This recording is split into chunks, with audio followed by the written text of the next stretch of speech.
So as you know, I give away the best free advice. So let me hit you with a little something now. Number one, you can't outrun a dog even if it does only have 3 legs. Number two, shopping at only tactical fans at shopify.com may or may not increase your Peter size roughly by like 33%. So be sure to call your doctor and ask if Only Tactical Fans is right for you. Now, today we'll be talking about change. As you probably are aware, some change is good, like changing your underwear. And some change kind of sucks, like changing the law in the middle of trial so it fits the narrative you're using to convict someone, like the government did to my husband and Justin. Today is part 3 of a 5-part series discussing my husband's appeal. Once again, these are standalone videos, so no need to have seen the previous clips to watch and understand this one. You can catch up on those later. They are in the playlist under appeals. For this particular part of the appeal, we'll focus on how ridiculous it is that my husband didn't get his case dismissed, otherwise known as judgment of acquittal denied.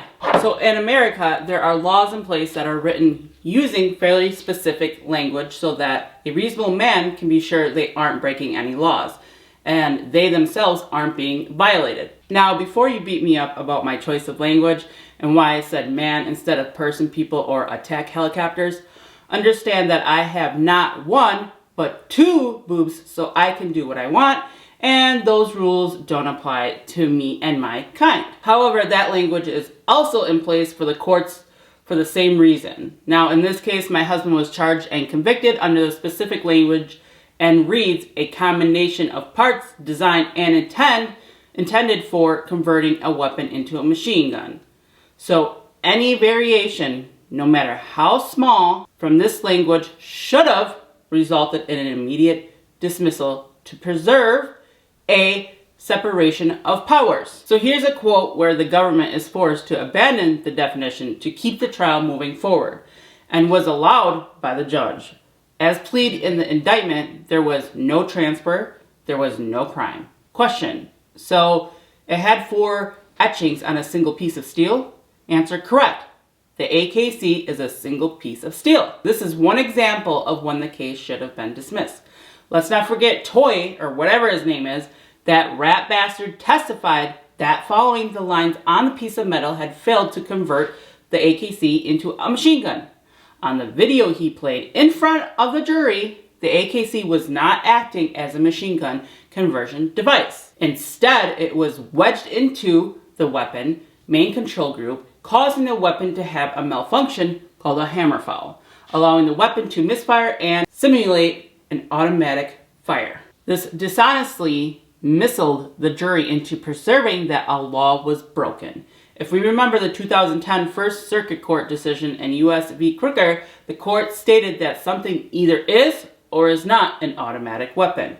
You'll recognize some of these words because that is the case law the government has been operating under ever since. Right up until Mr. Ervin got indicted, that was the law of the land. Under that precedent, because you couldn't take that auto key card and put it into a firearm and thereby converting that firearm without first performing transformative labor on the AKC means it's not a machine gun. Remember, the court has already said that it either is or is not. That's exactly what the ATF quoted my husband on the phone when he called to verify. However, in the current political system, we wouldn't let a little speed bump like that stop us from changing our gender on our driver's license. So why in the shit would a federal prosecutor let a speed bump like this stop her from prosecuting somebody that called her a nasty name on YouTube when she's allowed to simply manipulate the jury instructions? Her closing arguments were, and I quote, "The fact remains that the auto keycard was designed and intended to be a combination of parts, whether you do it now or save it for later." Just in case you don't speak stupid, this is a translation. The AKC could have the potential to break the law. Something else stated in her closing argument, and I quote, "In other words, he knew it was designed and intended to be used as parts for a lightning link." Translation: it's not currently parts, but please convict him. Another gem from her closing argument: Judge Howard told you what the standard is that you have to apply, and that is, was the item that was transferred designed and intended to be a combination of parts that would convert a weapon into a machine gun. You may have to be huffing paint for this to make sense, so I'll translate it for you. Yes, the defendants are innocent because the law reads a combination of parts designed and intended for use in converting a weapon into a machine gun. However, I want you to convict these two based on your emotions and not the law. So listen to Howard, because she's going to rewrite the law to be able to find the defendants guilty of the potential of breaking the law. So, yeah, I don't know. It's all crazy, but I hope you guys enjoyed part 3 of the 5-part series of going after what they're appealing on, and just kind of talking more about the whole try and the whole situation, because it's absolutely crazy. So yeah, as always, I thank you guys so much for supporting my family. And also, if you write Matthew, some of you have written that you sent stamps with or extra paper or like money or whatever. Do not put anything in there when you write him, because they just take it. Only the letter itself.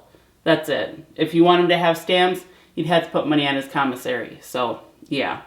But he loves getting your letters, and he's been getting quite a bit of them, so that's awesome, you guys. He loves them so much, so he gets like 2 a day, so it just melts his heart.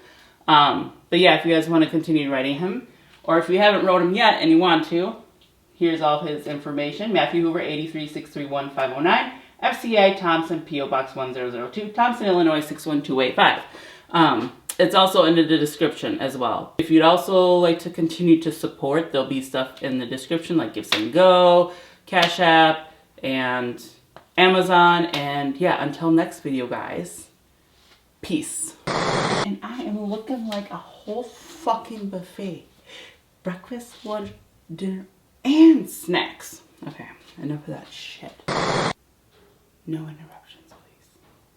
Poppy just went to bed. Something's moving around. Who's moving around? I heard you stop. Who is it? It's Claire?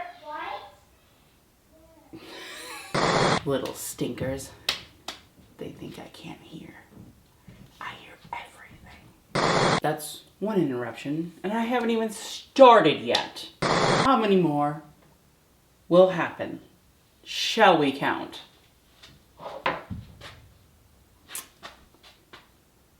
Hear it again. What, babe? Oh, now you're awake. Of course, Poppy went to sleep, so you wake up. Largest kid. What? What's that? Look at that look. What is going on? Xana, just let her have a muffin. Why isn't there no more muffins? Did you and Claire sneak them? Because there was some last night. That's a yes. Why are you guys sneaking stuff? There seriously is none. You guys ate all of them? Are we done? I'm gonna get more interruptions for sure. Oh my gosh. I can't. Oh, really? I went from no cats to 3 of you down here? Someone is walking up there. I can hear you. It's Xana. Now Vader's taking a shit. Every video, a cat wants to fucking take a shit. There are blah. Are you joking? Another shitter? Chunkalicious is shitting now? Oh my god, who's pooping now? Liberty, oh my gosh. Oh my gosh.